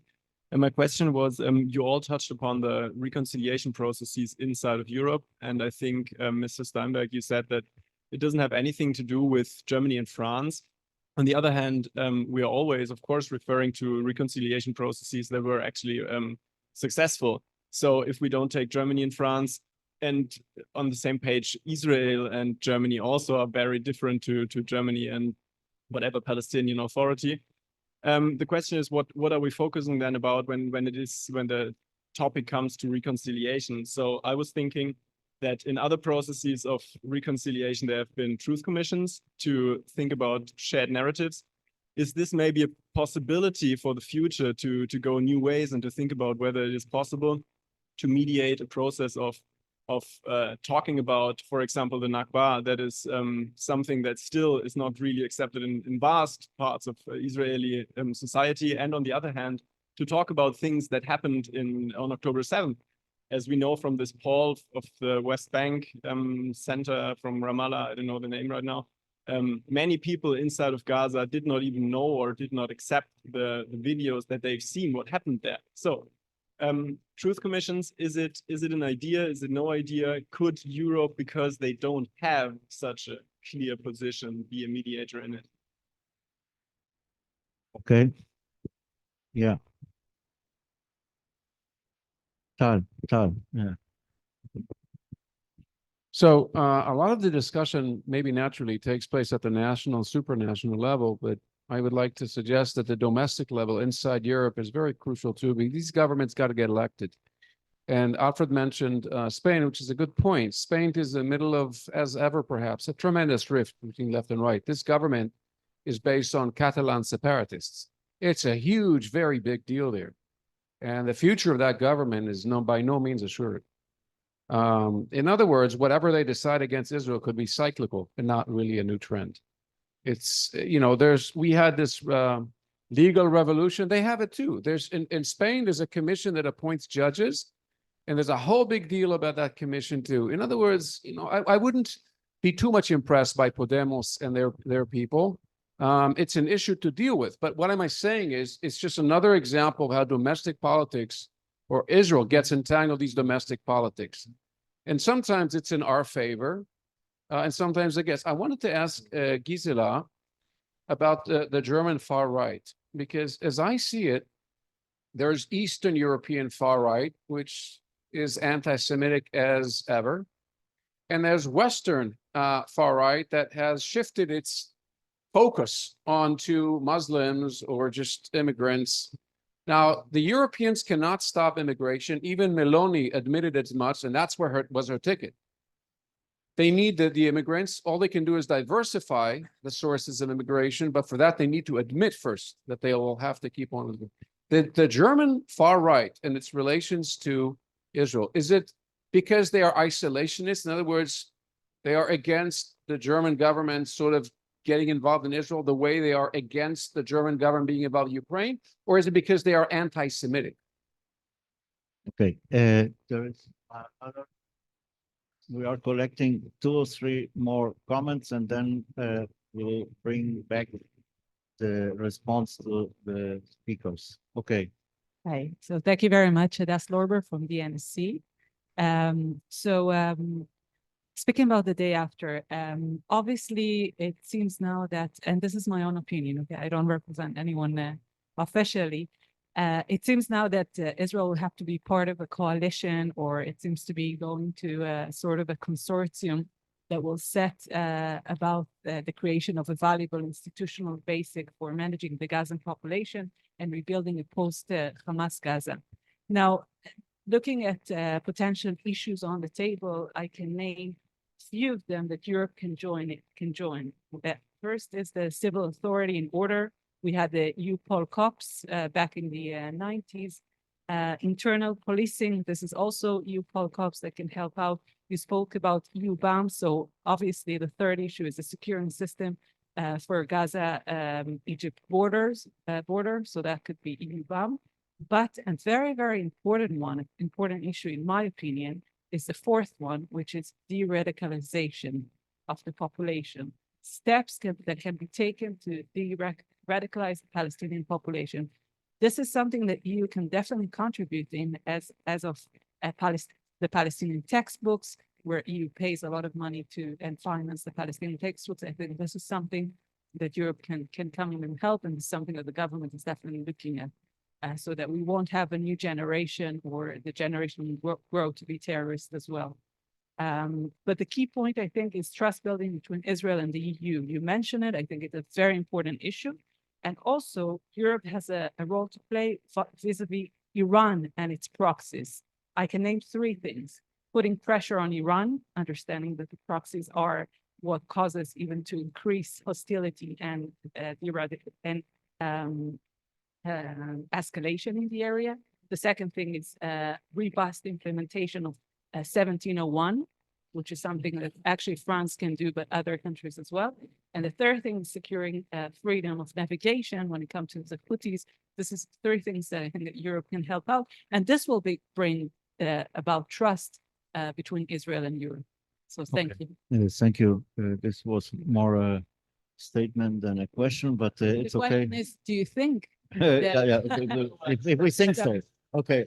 Yeah. Okay. Do you think that Israel and Europe can build okay. this trust now that we have a better, I think, Okay. it's my Okay. image. So we have 3 more comments. It was 1, 2, 3, and then we will round up. Yes, please, and make short questions, please. Yes, just a comment to Maya, following what Alfred has says and your comment about Podemos. I think that Spain should be considered much more widely than it has been so far, at least in your presentation. Not only because Borrell, that you have spoken about him, has been the previous foreign ministry of Sanchez himself, right? And now we have Nadia Calvino, who's been elected, right? It was the finance minister of Spain, and she has been appointed the new director of the Bank of Investment, of the European Bank of Investment. So Spain is having a crucial political problem. It's not only the Catalan separatism, it's also Sumar, which has apported 30 votes to Sanchez for this coalition. So it's not only Catalan separatism, it's also Basque separatism, and it's Sumar who is a major pillar of the new government in Spain, which is requesting not only the withdrawal of the Israeli forces from Gaza, is requesting the presentation of Netanyahu at the higher trial judgment in Europe, right? Is asking Netanyahu to be judged against crimes against humanity. So things are going dark in Spain, both at the level of the government, at the academia, at the social media, at the NGOs, and at the TV and the media. So Spain is getting a huge dark spot that should be taken into account, especially after our love relationship with Spain and the law of nationality for Sephardic Jews and all the promotion that Spain made towards Israel and the Jewish Sephardic world. Things have turned round the other way. Okay, good luck with Spain judging Netanyahu. We have a lot of experience with that. So, okay, next. I will follow with Tavel's question, because you mentioned the west side, the western part of the radical right. What's the case of the radical right, Western radical right and anti-Semitism now? France, I mean, Marine Le Pen, anti-Semitic. She fired her father for being anti-Semitic. I mean, Eric Besson, anti-Semitic. Meloni. And what about Wilders? So it's philo-Semite. Probably it's, you know, the new Western radical right is kind of abandoning. It doesn't work anymore with the anti-Semitic thing because they are Islamophobic. Simple as that. You don't need any more than that. And it's not the same thing. But you see clear signs, as Gisela mentioned, with the AfD and anti-Semitism in Germany, very clear-cut signs.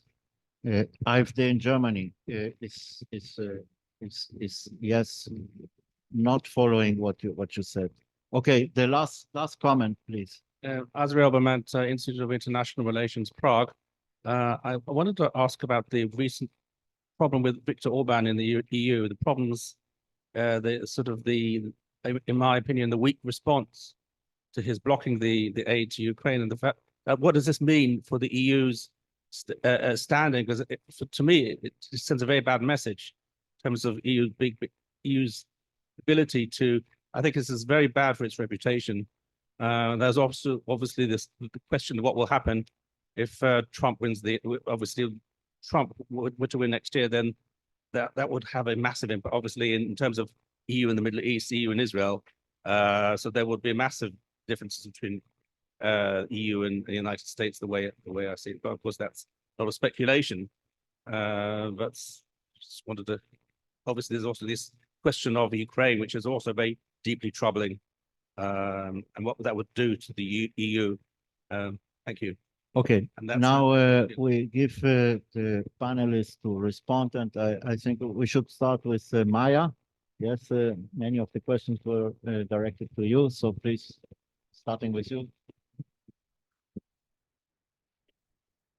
I'll try to be brief. Good questions. I think yes, domestic politics is extremely important. I didn't have time to elaborate, but that obviously is extremely important. I also agree with the analysis that there is a wide gap between most governments and public opinion in Europe, and that is a problem and that is an issue. But overall, I think the leadership in Europe sees the need. It does differentiate between Hamas and the Palestinians, and this is something that the public doesn't grasp enough, or some of the public. And at the beginning of the war, also, I have to say, there was much more optimism at the first few, maybe 1 month to the war, because European public opinions that were done in France and in other countries were actually pro-Israeli. So what you see on the media and what you see on social networks was not reflected in public opinion. Nowadays, we are at a different place. Also, when you look at the Netherlands and the elections in Netherlands, Geert Wilders won to some extent due to the war in Gaza, because Islamophobia is on the rise and immigration is one of the biggest fears. So never mind if 1 + 1 = 3 in the Netherlands case, it equals 37 seats in the Dutch parliament. And that is the major fear of the governments in the central part, central political spectrum in Europe, because they're seeing the Gaza war as contributing to the rise of the far right, and to some extent, in some cases, of the far left also. So it's very troubling for European leadership, and yet, and also to Biden, obviously, his probability of being re-elected has dropped because he stands for Israel, and there is still time to fix that, also for Biden. And I'm coming to the recognition of a Palestinian state and that promise that Sanchez made. First, Sweden did it in 2014. What happened? Will you tell me? Other than serious damage to the Israeli-Swedish relations for a few years. And then in 2017, Sweden tried to sort of, it was supporting Israel to reestablish the diplomatic relations, and it did take place only in 2021, right? So Israel is a very small country, but it punches way above its weight, especially now with security issues in Europe. So I'm not saying it equal to Spain in any way, but okay. I actually think that recognizing a Palestinian state can force Israel into the table. And if that would be done in transatlantic coordination between the Biden administration and European countries that would agree on that, and I can see France may be willing to do so as well, not just Spain, then that would pose Israel with a different political perspective that it would have to, the leadership in Israel would have to relate to that, okay? So things can still go in different directions. Hadass, really good points for building trust. Maybe I was over-optimistic in my presentation. I'm not sure that those are initial steps that Europe is taking to build trust. But then you have to relate to different personalities. So Ursula von der Leyen, sure, there's trust.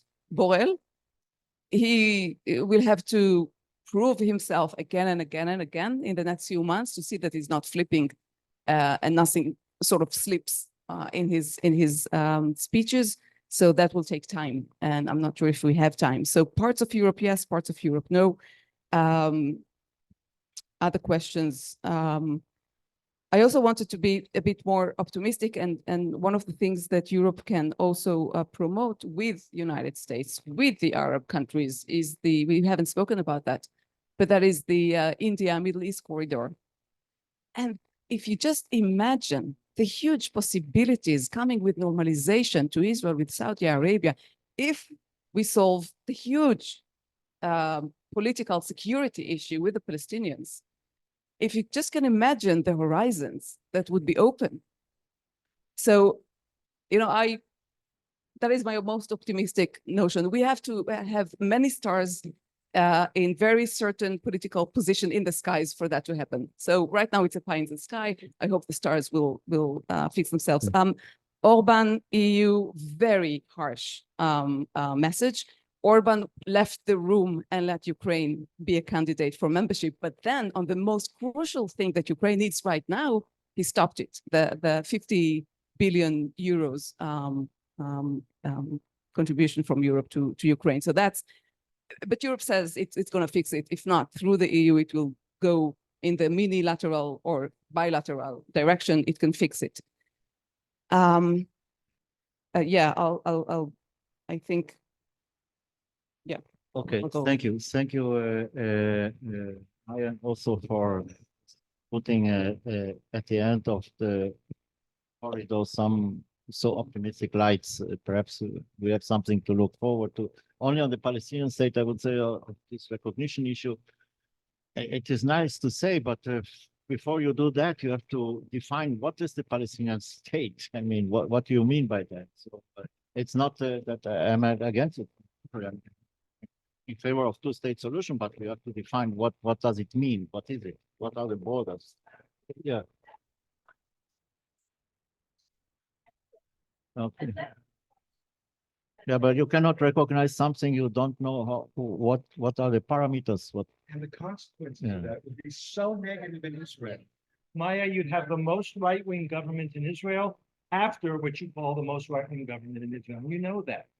Israel, you cannot condescend to Israel. And if that's the advice that you are giving to Europeans, that is a huge disaster because it will create much more friction. Okay. Okay. Okay. No aircraft carriers outside the Mediterranean and the Straits in Europe.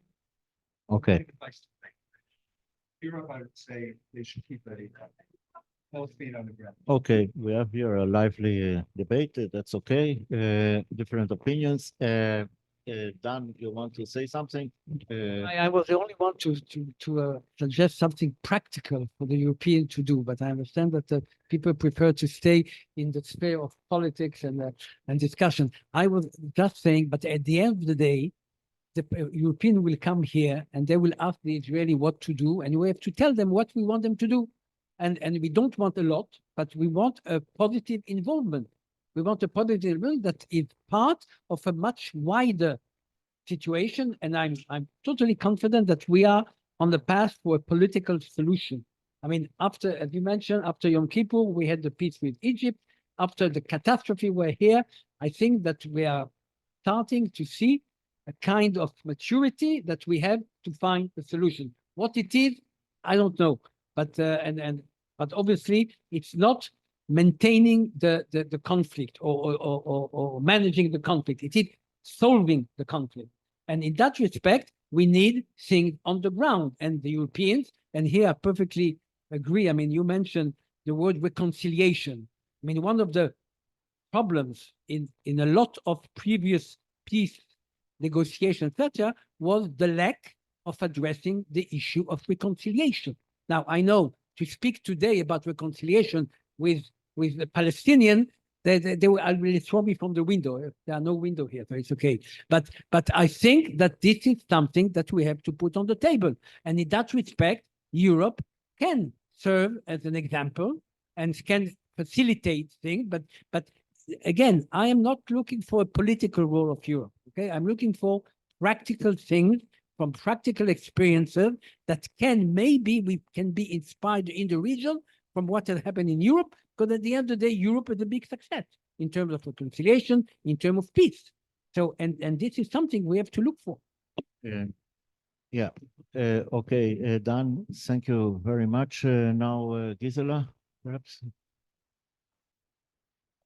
Okay. Yeah, so we can jump to Gerhard, and perhaps when they come back, you can answer. Okay, Gerhard. I have a page and a half of notes, so I will try to keep it very brief in any case. I'll try to hit a few main points. First of all, on the reconciliation myth. You can look me up. I wrote an article in the Handbook of Peacemaking on the social/psychological myths of peacemaking. I've taught it for years. Steve McCline has suffered through many of my lectures on that. de Gaulle and Adenauer got together because Germany was destroyed. The Nazi regime was destroyed. Germany was occupied. It was cut into pieces. They had no ability to resist or to change internally. That's not going to happen here. And that is, it's realpolitik, which I think Europeans should understand, but seem to have forgotten. It's about interests. It's about power. And the Palestinian goal is not a Palestinian state, and you know that because you listen to them. The Palestinian goal is Nakba, except on the Israeli side. I'm not getting into the Israeli goal, but I don't. Dan, we can fight the Israeli-Palestinian. I will suggest, however, because I really want to keep this brief, Einat Wilf and Yishai Schwartz published a book called The War of Return, and they used the term Westsplaining from 1948 to now 2023-24. Westsplaining saying talking for the Palestinians. And that's UNRWA, and that's ignoring the right of Palestinian rejectionism, the emphasis on return. That is in every 90%, including many academics that I've spoken to. They still see very much and are glued to the idea that Israel is a artificial, imposed state from the Europeans as a result of Holocaust guilt. And unless Europe and Biden, I think Blinken understands that. I think Biden understands that, at least in the meetings that I had with him when he was a senator, he understood that. I don't find very many Europeans who understand that that's a basic reality. And telling Europeans that they should recognize a Palestinian state without dealing with the substance of the conflict is a huge mistake. It will inflame the conflict as it has for 75 years because it tells the Palestinians, oh, we have all these supporters from our basic principles. So you have to address the core. All of the verbal council decisions and all the statements that were made are European policy, but they're not substantive because they don't have any fundamental substantive muhashi, I don't know how you say that in English, any material, not security. If Europe starts to provide security assistance, not in terms of money, but coordination. And I think the missile defense system in Europe is one part of that. And treats Europe exactly the opposite of what the Sanchez government is doing. And I'll try to finish on just one or two quick points. You know that Mr. Sanchez had a press conference along with the Belgian prime minister at the Rafah crossing just before the first Israeli hostages. That we use the term chutzpah, it's worse than chutzpah. It's absolute condescension. And there has to be a price that has to be paid because otherwise it'll repeat itself. Tal's not here, but the point is politics changes. You have to have a principled position and it has to be consistent. So if I was advising the Israeli government, I would have said, absolutely. Take a strong action to prevent anybody else from doing that. There has to be cost for doing steps like that. The other major point that comes up in all of this is, and I apologize, there's lots of other points that were made having to do the suggestions that of what Europe can do. Unfortunately, on dealing with Iran and its proxies, the Europeans are even more clinging more to the JCPOA, Germans included, and the Iranian regime than the Biden administration. It's close. But to take real action to impose a cost on Iran for violation of human rights, for violation of all, for what's going on in the region, I don't see Europe prepared to do that. So these are all good ideas. What I do think, and this is my final point, I'll come back to what I said earlier, Europe as a payer has to be a responsible payer. We cannot go back, and Israel will not allow Europe to provide hundreds of millions of dollars and euros and everything else in aid and see the pipes being turned into missiles and see all the cement going into these underground, and now here it's also stainless steel underground terror infrastructures. Europe acted extremely irresponsibly, as did the UN, as did every donor to Gaza, and that has to change, and Europe has to show that it's capable of doing that. That's the thing that I would put on the European agenda first. Thank you, Gerald. Now, a small comment to Dan. I can tell you, Dan, you also said we should approach the European and tell them what we want. But the problem is that Israel didn't make up its mind what it wants, and the government doesn't have a clue what it wants after the day after. So let's start first from there. find out what we want and then perhaps approach anyone else to support the idea, the one or the other, it doesn't matter. But we are not still there. Anyway, so I would wish to give Roy and Shlomi also opportunity to respond to that. So thank you. I will refrain from going into political or the kind of political analysis at this point. Oh, not, but I just want to make maybe one point. Look, and it's not about the Palestinians, it is, etc. The global competition today, it's always about power, but today is about technology. And the United States had signed, I think, about 8, 9 agreements in the past year on a national security level with Korea, with UK, with Canada, etc. Europe is expanding Horizon program to Canada, UK, Switzerland, and Asia is also yet to come. And for Israel to be part of this, I would say, part of these frameworks, whether Horizon or whether, I'm not going to talk about the US because it's not the subject, but, and to be as accessible and to have an access to most of the program has not only economic value, which we need so much these days because the investments in Israel are drying up. But I think it has a value for us on a strategic and on what is called the qualitative advantage. And science, technology, military, economy, eventually, if we are part of these frameworks, we can continue to be strong and to have these conversations. If we are not a part of these frameworks, it's going to be challenging. Yeah, that's now Gisela, yeah, shortly, and then last speaker will be. Now that Carl is back, I can answer. I mean, about the far right in Europe has really different shades coming in different countries in different ways. I mean, you have this phenomenon that you had seemingly pro-Israeli anti-Semitic parties in a weird way.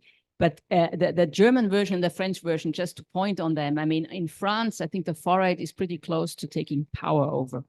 And for that, Marine Le Pen, she joined the march against anti-Semitism in Paris, which her father would, I mean, there was a discussion about it, whether she should join or not.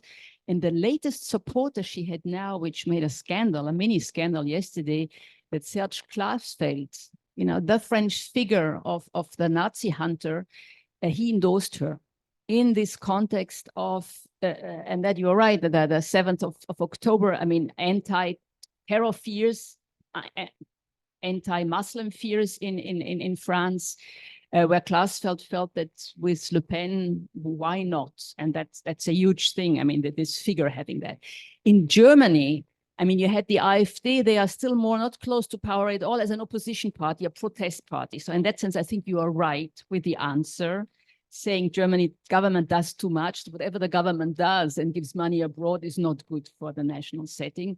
But they are definitely anti-Semitic in a different way. They would claim that we are in favor of Judeo-Christian values. They are anti-Semitic when it comes to the treatment of past, you know, secondary anti-Semitism when it comes to the Holocaust in a way. And this is rather a feeling, I cannot really prove it. My feeling is that as you had queer links during the Corona times, where you had lots of anti-vaccine movements linked also to the far right. And my feeling is they haven't pardoned yet Israel for this being the champions of vaccinations. And what I could observe, this is really not the research, but from an intuitive feeling in social media where I'm following some of these groups, they haven't posted a thing since the 7th of October. You could have expected, if they want to be on this wave, that they would identify nothing. They really refrained, no hostages, no, kind of staying out of this whole business. So I don't know how, and also don't forget they are pro-Russian, more or less, anti-government with everything. So from the moment you have a green-red government in favor of Israel, so they are against.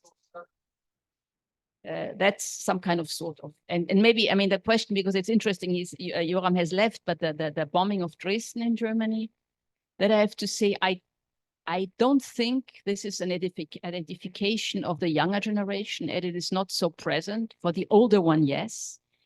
But in a Freudianic way, I would say, if this is what comes to the mind of the people, then it means, I mean, you identify with perpetrators.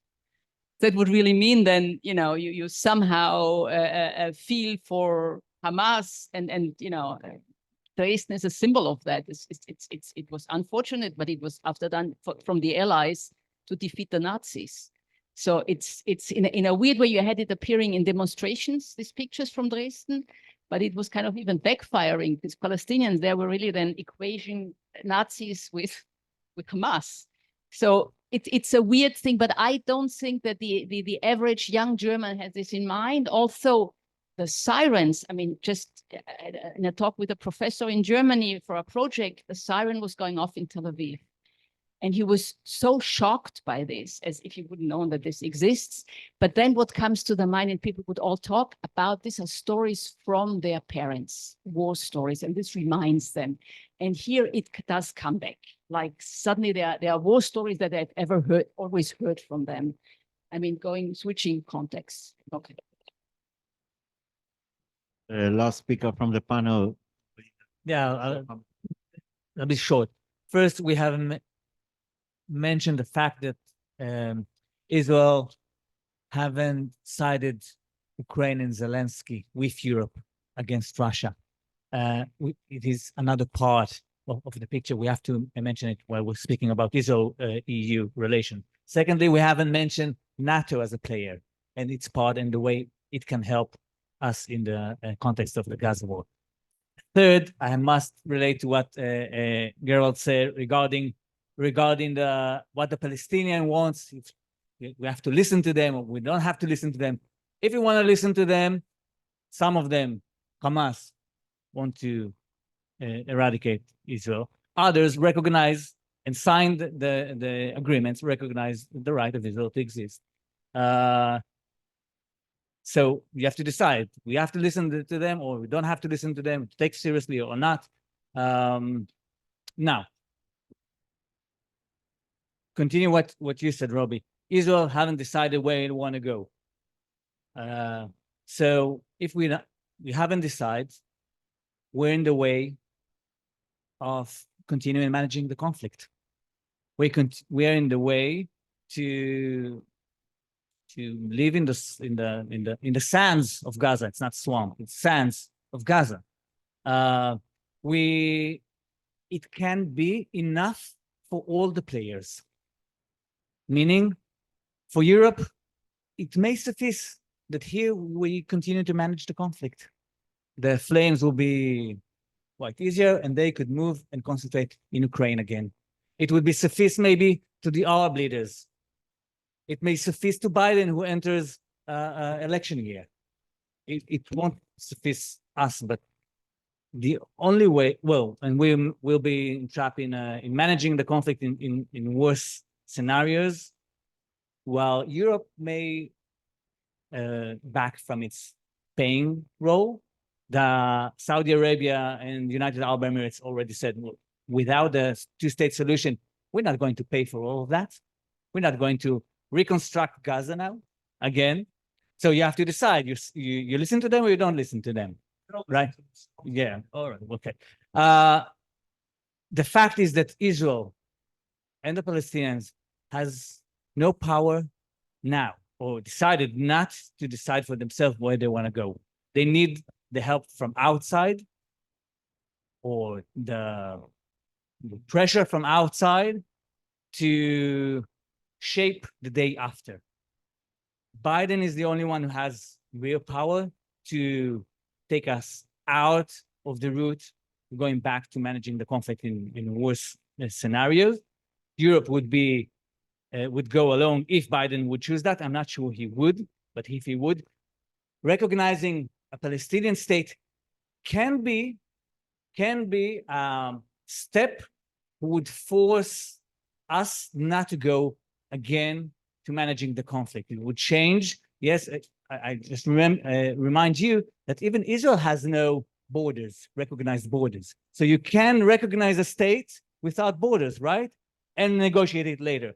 So I don't know if that the route Biden would take, but if he would choose that, there are several steps that Biden and Europe can make to prevent us from sinking into the sands of Gaza again. Okay, thank you very much. I think we did have a very enlightening panel with really very good insights. I want just to round up in one sentence and to say what can Europe do in this context. And I would say first it has to enhance the mediation role. It's something that was mentioned here. The aid to Palestine or for Palestinian development should be conditional, putting an eye on where the funds are going to. Investment and infrastructure development will be absolutely necessary after the war. Empowering progressive forces and those forces on both sides that might want to come to a final status solution or agreement. And also the necessity in this context to rebuild the Palestinian institutions. These are some elements that Europe can do and pick up, looking forward to what role they could play in the context of the EU-Israeli relations in the region after the war. We did have very optimistic insights here as well, some also skeptical comments. Let's hope and join perhaps the optimism of Maya and looking forward for better times to come after all this is over. Thank you very much for your attention.